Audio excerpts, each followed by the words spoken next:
감사합니다. 오늘 이 시간 우리가 주님 앞에 나와 우리의 마음을 드려 함께 중보의 기도의 제목을 가지고 주님 앞에 나아갑니다.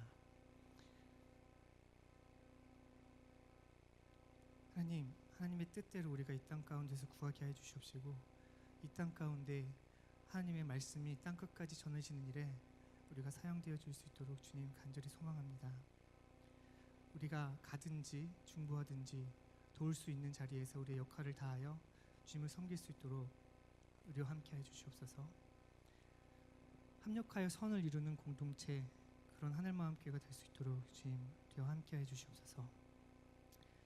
이 밤에도 하나님 부어주실 은혜를 기대하며 거룩하신 예수님 이름으로 기도드렸습니다. 아멘. 오늘 성경 말씀을 함께 읽도록 하겠습니다. 야고보서 1장 12절에서 18절까지의 말씀입니다.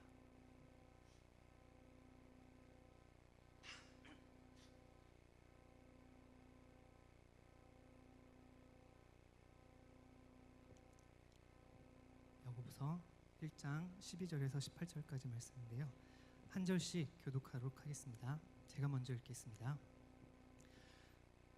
시험을 참는 자는 복이 있나니 이는 시련을 견디어낸 자가 주께서 자기를 사랑하는 자들에게 약속하신 생명의 면류관을 얻을 것이기 때문이라.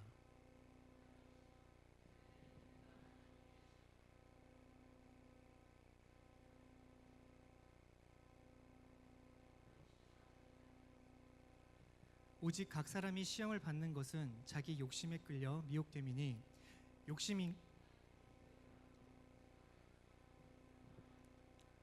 내 사랑하는 형제들아 속지 말라.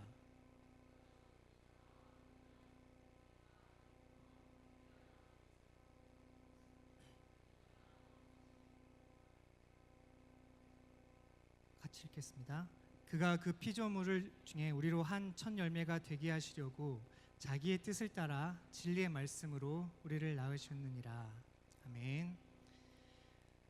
오늘 야고보서의 가장 큰 주제는 하나님과 세상 사이에 있는 교회, 그 교회의 구성원들인 그리스도인들이 어떻게 살아가야 하는지를, 그리고 그 살아가는 행함으로 믿음을 완성시킬 수 있다는 논지를 가진 서신서입니다. 이 야고보서에는 몇 개의 주제가 있는데요, 오늘은 하나님과 시험에 관한 내용을 함께 나누도록 하겠습니다. 인간은 이 땅에 태어나면서 여러 가지 시험을 치르게 되어 있습니다.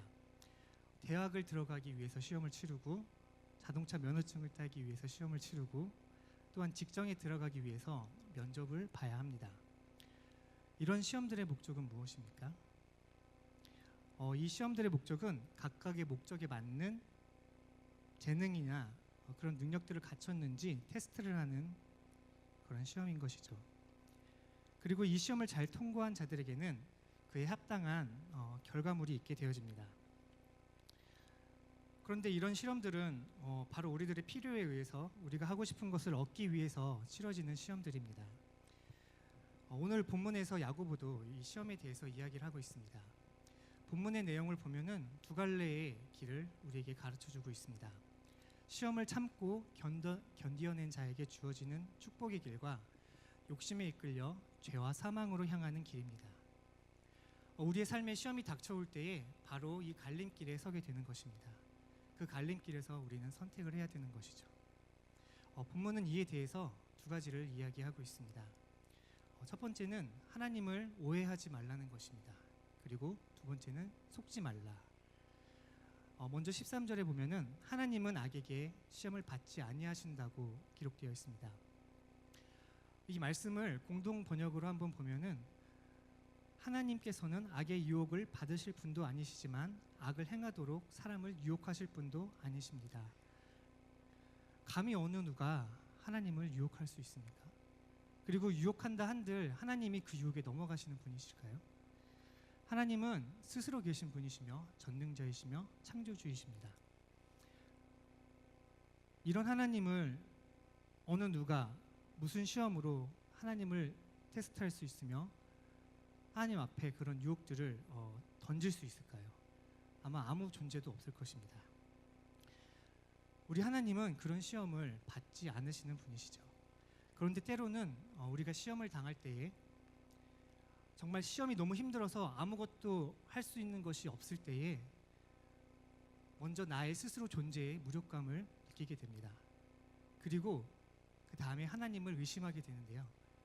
하나님께서는 왜 나의 이 힘듦을 해결해 주지 않으시나? 하나님께서는 나의 힘듦을 해결할 수 없는 분이신가? 그런 의심을 할 수도 있습니다.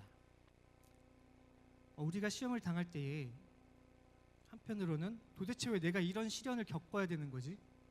예수 믿고 예배드리고 믿음으로 살아가는데 도대체 왜 내가 이런 고난을 겪어야 하는 거야? 라는 태도로 하나님을 원망할 수도 있습니다. 하지만 하나님은 나에게 고통을 주셔서 넘어뜨리시려고 시험을 주시는 분은 아니시라고 오늘 말씀에 분명히 이야기하고 있습니다. 그런데 우리들은 마치 하나님도 우리와 같은 존재로 여기고 그분의 능력을 의심하게 되는 것이죠. 이에 대해서 성경은 하나님께서는 우리와 다른 분이심을 가르쳐주고 있습니다. 시편 50편 21절인데요. 한번 같이 읽어보겠습니다. 시작. 내가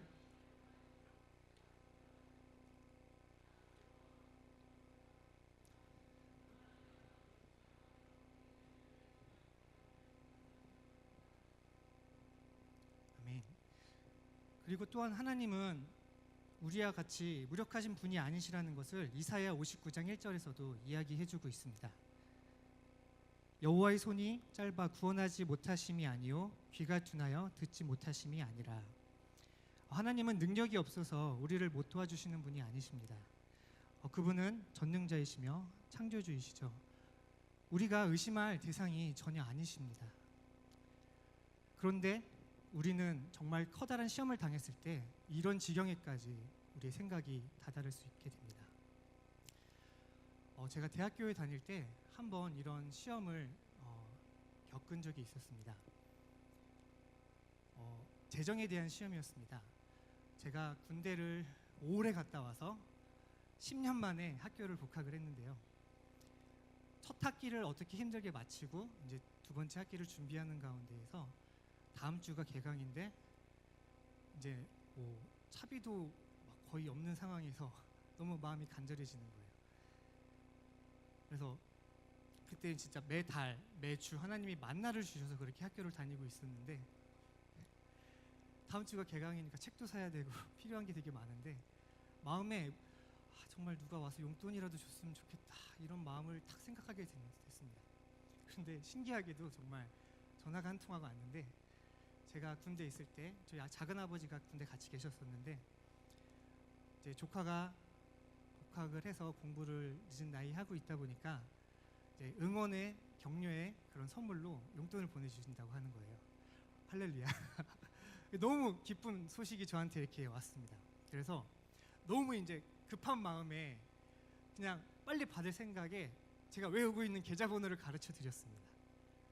근데 돈을 바로 안 찾고 제가 한 2, 3일 정도 후에 은행에 가서 ATM기를 딱 갔는데 돈이 안 나오는 거예요.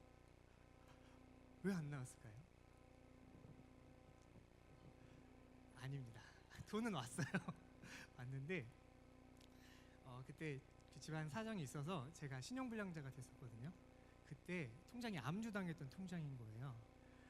그래가지고 너무 이게 막 그 만나가 이거를 어떻게 먹을 수가 없는 상황이 되니까 너무 이제 막 이렇게 올라왔다가 팍 가라앉은 그 느낌 아시죠, 여러분?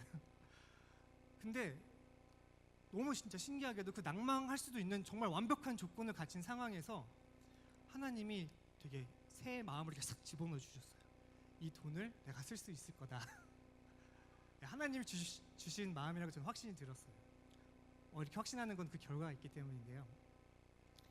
이게 세무서에서 압류가 들어온 거라서 세무서를 찾아가서 뭐 사정을 해봐야겠다.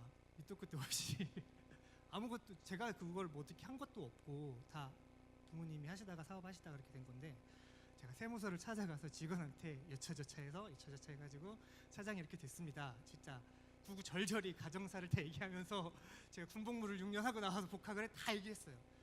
안타까워 하시는데 이제 일단은 그 원칙적으로는 줄 수가 없다.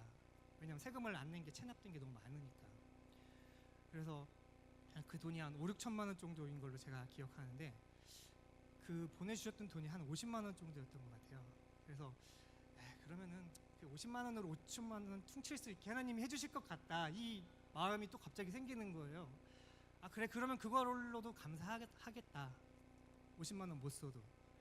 그래가지고 이제 그 이야기를 다 하고 집으로 이제 돌아오는데, 돌아오면서 이제 안 된다고 한 얘기를 듣고 돌아오는 길에 또 감사의 그런 기도를 하면서 집에 걸어갔는데 세무서에서 전화가 왔어요. 그 직원분이 아까 사정을 듣고 한번 방법을 찾아보겠다고 하시더니 정말 방법을 찾아주신 거예요. 그래서 제가 아까 이야기했던 그 사유들을 적어가지고 갖다 달래요. 그래서 갖다 줬더니 이게 이제 돈을 쓸 수 있게 통장 압류를 풀어주셨습니다. 그래서 제가 이 일을 통해서 정말 크게 깨달은 건, 작은 사건이지만 크게 깨달았던 거는, 제가 실수로 인해서 계좌번호 실수로 인한 이런 사건이 발생했지만 이 일을 통해 전능하신 하나님이 나의 삶의 주권자이시구나, 이걸 확신하는 그런 사건이었습니다. 그 전까지는 제가 주로 하나님을 얘기하는데 제 하나님이 아니라 저희 부모님의 하나님을 얘기를 했었는데, 이때부터 제가 더 저의 하나님을 이야기할 수 있게 되었었던 그런 어떤 터닝 포인트 같은 사건이었습니다.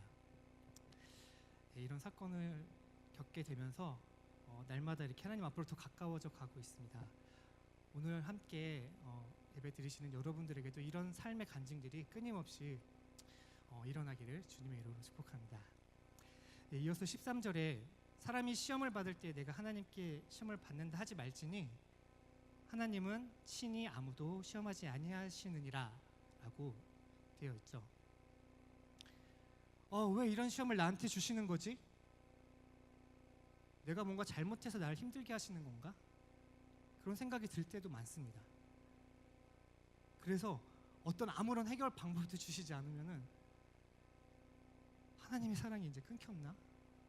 이런 지경에까지 가게 되는 경우가 있는 것 같습니다. 그런 경우들 겪어보기도 했고요. 근데 하나님은 우리를 미워서 고난은 주시는 분이 아니라고 예레미야 29장 11절에 이렇게 이야기하고 있습니다. 너희를 향한 나의 생각은 내가 안 하니 평안이요 재앙이 아니니라. 하나님께서 우리에게 주시고자 하는 것은 어떤 재앙이나 고통이 아니라 평안을 우리에게 주시고자 하시는 분이십니다. 그리고 그 마음은 하나님만 스스로의 마음을 알고 계십니다. 그런데 우리가 단지 내가 처한 형편에 따라서 이런 하나님을 우리 인간의 한계 안에서 판단하시지 않기를 여러분들께 부탁드리고 싶습니다. 그리고 16절에 내 사랑하는 형제들아 속지 말라고 말씀하고 있습니다. 무엇을 속지 말라는 것일까요?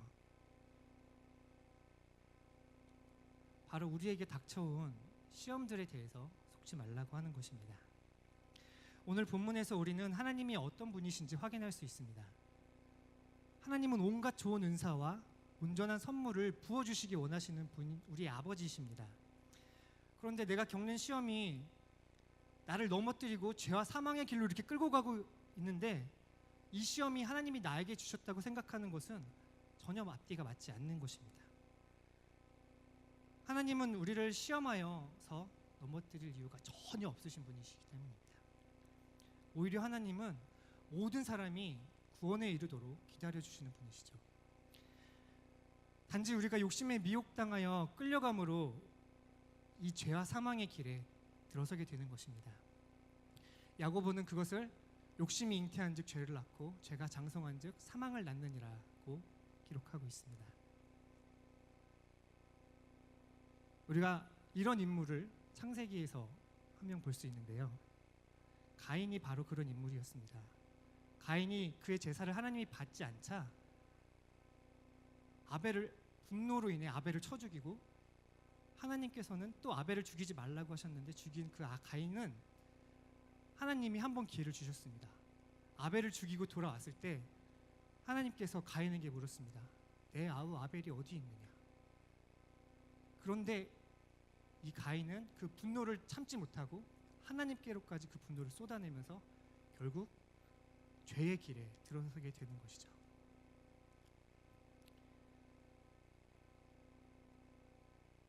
그렇다면 우리가 시험을 당할 때에 어떻게 반응을 하나님 앞에서 해야 할까요? 마찬가지로 성경에서 우리는 하나님께 순종했던 그런 인물들을 찾아볼 수가 있습니다.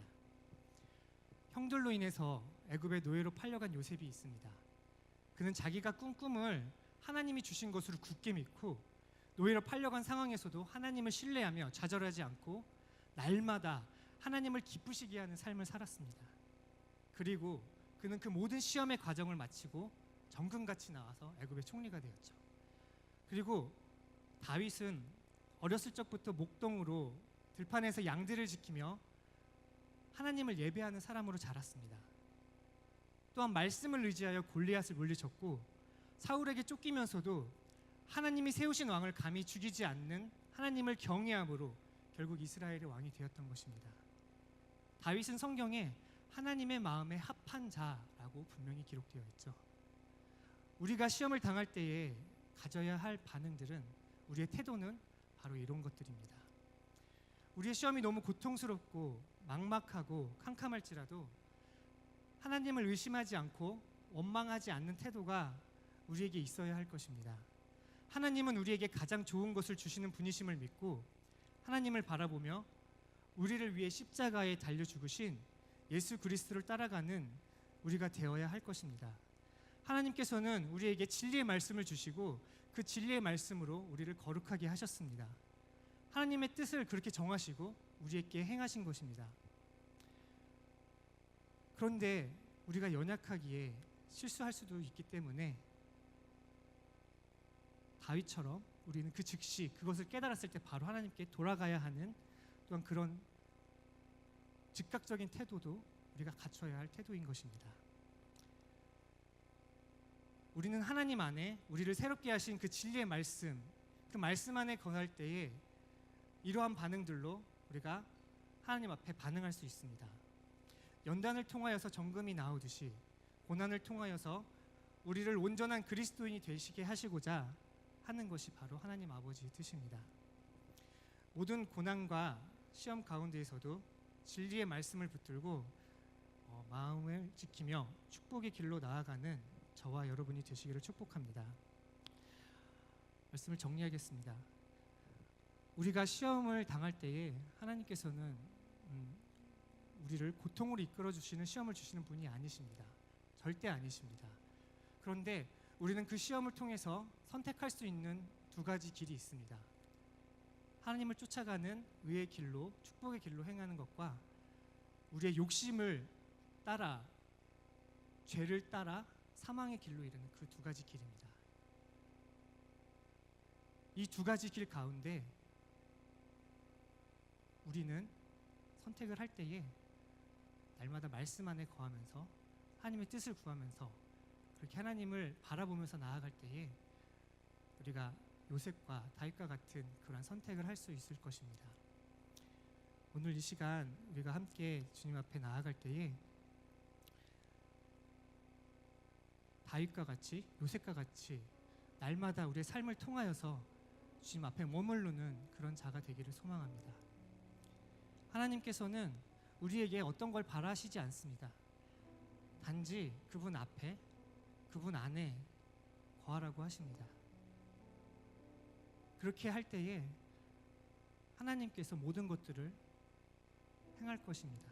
우리의 마음과 우리의 생각과 우리의 태도와 우리의 행동이